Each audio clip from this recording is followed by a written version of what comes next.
And we arrived a little bit low, so we had to climb to the pass, and that's where I had my accident just after that. Basically what happened is that but when we arrived after the first big transition, we were a little bit low to pass over the mountain, so we landed and walked back up to the top. And when we arrived on top, we were searching for takeoff.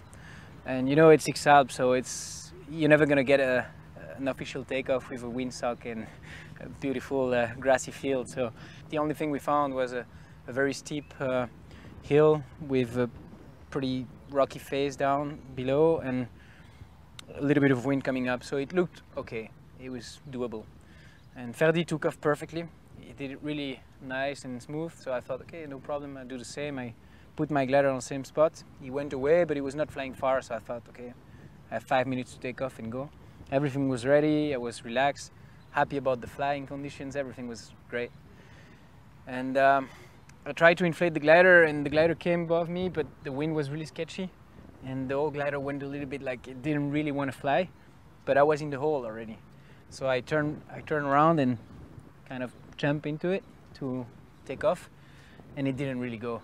My glider felt in the back, and I felt in the face, basically. So I hit the ground once, and then when I knew I was gonna go down, I pulled the brake really far, like I pulled the brake fully on, and so the glider went on the ground, and hopefully, basically, the glider saved me because he went into the rocks, and I jumped the first steep face, a rocky face, and I felt on the ground at the bottom of that rocky face, maybe 10 meters or something. Not so big, but still very, very impressive. When I went over it, I was like, oh no, this is gonna hurt. The glider was totally destroyed. This is actually finishing the race and destroying my AVAX is the two things that really yeah, it hurts. But anyway, and I was down in the face and I couldn't move anymore. Like I was totally okay. I know my foot was probably broken, and so I thought, okay, now what do I do? I had no cell phone coverage, and I was just on the border between Switzerland and Italy, and so I took my rescue spot device, push the button, and wait for the rescue.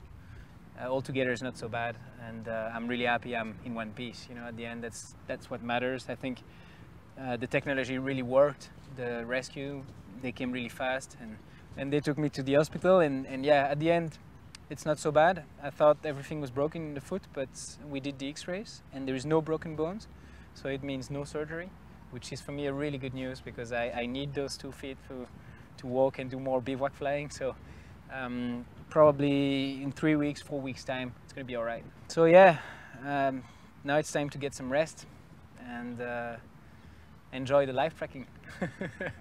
I'll be watching.